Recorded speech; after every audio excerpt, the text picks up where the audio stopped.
এরপর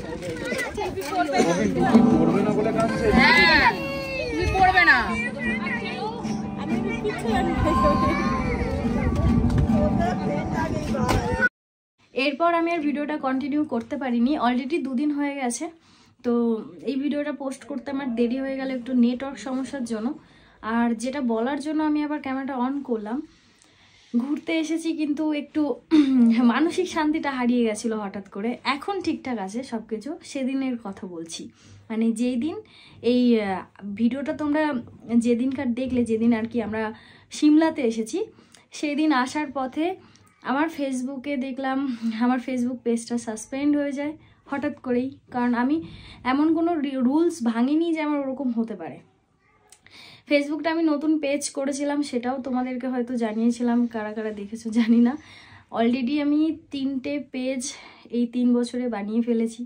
প্রথম পেজ যেটা 1 মিলিয়ন হতে যায় সেটা হ্যাক হয়ে গেছে, ওটা ফিরে পাইনি কোনোভাবেই।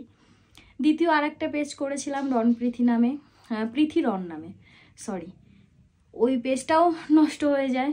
মানে আমার এত ফেক পেজ, যে কারণে আমার প্রবলেম হয়েছিল বলে ওই পেজটা নষ্ট হয়ে যায়।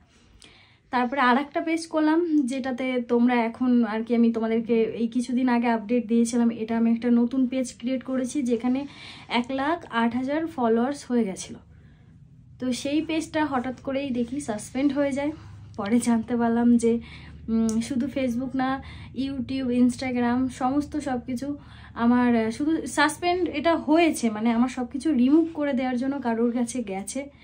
তো যেই হোক না কেন, কেউ একজন আমার ফেসবুক পেজটা শুধু সাসপেন্ড করেনি, আজকে মানে 2 দিন হয়ে গেছে, আজকে আমার পেজটা পুরোপুরি রিমুভ করে দিয়েছে।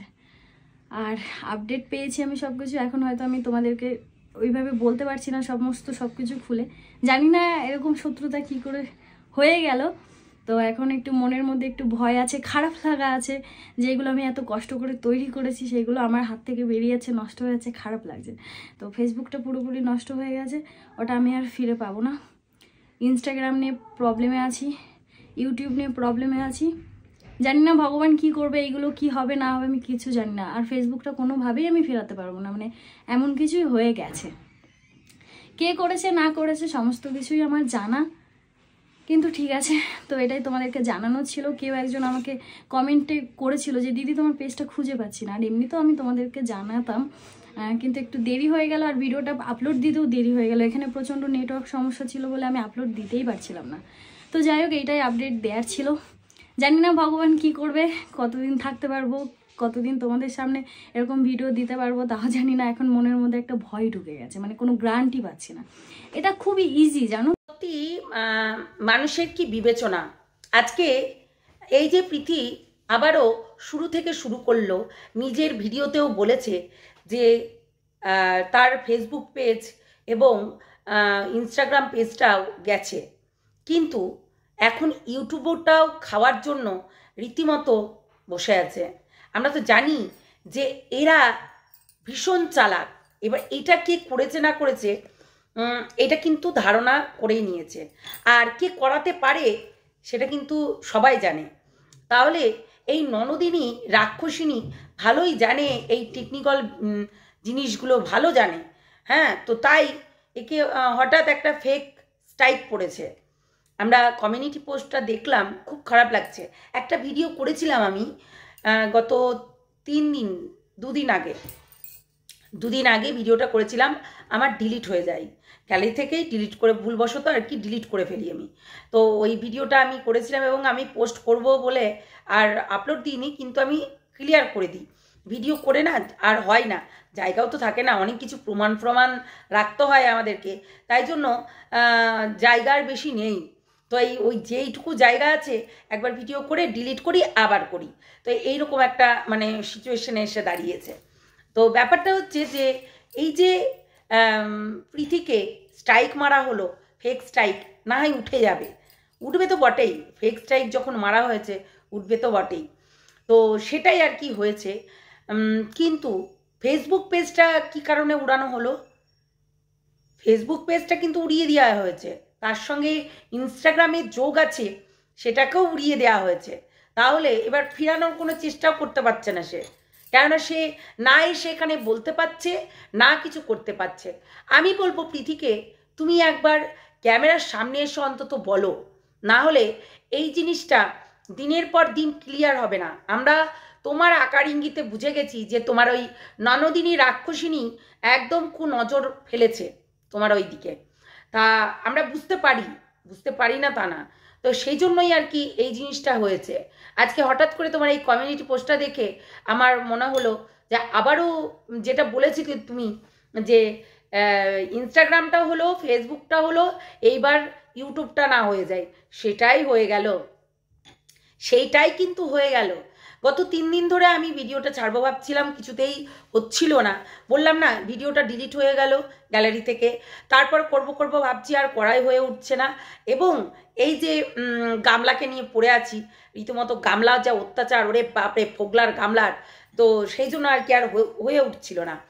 তো এখন দেখলাম এই পৃথির কমিউনিটি পোস্ট। আমি বলবো পৃথিকে চুপ করে থাকলে না, রীতিমতো চুপ করেই থাকা হবে। হয় লিগাল দিকে ছোট, আর না হলে এখানে সোশ্যাল মিডিয়ায় এসে তোমার ওই যে ননদিনী রাক্ষসিনীর আচ্ছা করে ধোলাই করো, না হলে দিনের পর দিন তোমার সঙ্গে এই জিনিসটা করেই যাবে, আর রীতিমতো তুমি এই জিনিসটা ভোগ করতেই থাকবে। দেখো একটা জিনিস বলি, এই যে ননদিনী তোমার রাক্ষসিনী, তোমার ননদিনী যে মিথ্যা কথা বলছিল, এবং আমরা প্রত্যেকটাই ইউটিউবার এবং প্রত্যেকটা রোস্টার, প্রত্যেকটা ক্রিয়েটাররা কিন্তু সবাই প্রায় সবাই বলতে গেলে যত আমরা ইউটিউবাররা আছি সবাই কিন্তু রীতিমতো ভিডিও করেছে, এবং ভিডিও করে সেইগুলো কিন্তু বলেছে এবং ধরেছেও যে ও যে মিথ্যা কথাগুলো বলছে সেগুলো কিন্তু ধরা হয়েছে, অলরেডি ধরে নিয়েছে সবাই, যে দিদি কেমন বানিয়ে মিথ্যা কথা বলতে পারে সেটা কিন্তু ধরেই ফেলেছে। তাই এর আর আমাদের কোনো কিছু জানতে বাকি নেই। পৃথি, তুমি মুখটা খোলো, না খুললে আরও অনেক ক্ষতি হয়ে যেতে পারে। তাই ক্ষতি হওয়ার আগে নিজেকে সাবধান করে নাও। যদি না করো তাহলে দীর্ঘদিন তোমার একটা করে পেজ খুলবে, একটা করে পেজ চলে যাবে। কেন, ওই যে বললাম কিছু জিনিস আছে, তোমার হয়তো নাম্বার একদম সিমিলার নাম্বার, যেমন ফোন নাম্বার থেকে অনেকে নাম্বার বসায়, তো সেইগুলো আর কি পাসওয়ার্ডগুলো বসাই, সেইগুলো থেকেই কিন্তু এই জিনিসগুলো হচ্ছে। তাই এইগুলোর জন্যই কিন্তু হ্যাকটা হয় বেশি করে। তো সেগুলো একটু মাথায় রাখতে হবে। আর এই সব মানুষদের তো সমস্ত কিছু জানি, তোমাদের ব্যাপারে অনেক কিছুই জানে, যেহেতু ঘরের মানুষরাই বেশি শত্রু হয়, ঠিক আছে, এসব ক্ষেত্রে। মানে হিংসা বলে না, মারাত্মক জিনিস। হিংসাটা কিন্তু মারাত্মক জিনিস। আজকে যাকে তুমি হাত ধরে তুলে দিলে, আর সেই তোমাকে এখন পেছন থেকে ছোবল মারছে। কতটা বদমাশ হলে এই ধরনের কাজগুলো করতে পারে, সত্যি একদম থার্ড ক্লাস, যাকে বলে থার্ড ক্লাস। তোমার ননদ তো না রাক্ষসিনী, আর এই রাক্ষসিনী যখন নজর পড়েছে তখন সব দিকটাই ধ্বংস হয়ে যাবে। তার আগে, বেশি ধ্বংস হওয়ার আগে নিজেকে ঠিক করো, না হলে ওই দীর্ঘদিন এটা যদি ক্লিয়ার না করো না, মানে মানুষও বুঝতে পারবে না, আর মানুষের কাছে পৌঁছাবেও না, আর ওরা দীর্ঘদিন এরকম লুকিয়ে অনেক কিছু ক্ষতি করে যাবে। তাই মানুষের কাছে পৌঁছানোটা দরকার। মানে যেটা তোমার রটেছে, যেটা জিনিসটা রটিয়েছিল, এই যে হচ্ছে রনকে মারধর করা, হেনা তেনা অনেক কিছু করেছে, তো সেইগুলো যেমনি সোশ্যাল মিডিয়া করেছো, এটাও করো, দরকার আছে। না হলে কিন্তু ও চুপি অনেক কিছু করে দিতে পারে, আর এইটাই করবে, এটাই স্বাভাবিক। ও বদমাস দেখেই মনে হয়, প্রচণ্ড মিথ্যাবাদী, ছাটার বাড়ি মারা দরকার। এই ননদিনী রাক্ষসিনীকে ঝাঁটার বাড়ি মারা দরকার। কি অ্যাক্টিং করে রনকে ফাঁসাচ্ছিল, এবং সেই যে পোস্টে লিখেছিল যে আমার ওয়াইফ যদি কিছু হয়ে যায় দায়ী থাকবে, বুঝলে, তাহলে দায়ীটা কিন্তু ওকেই রেখেছিল।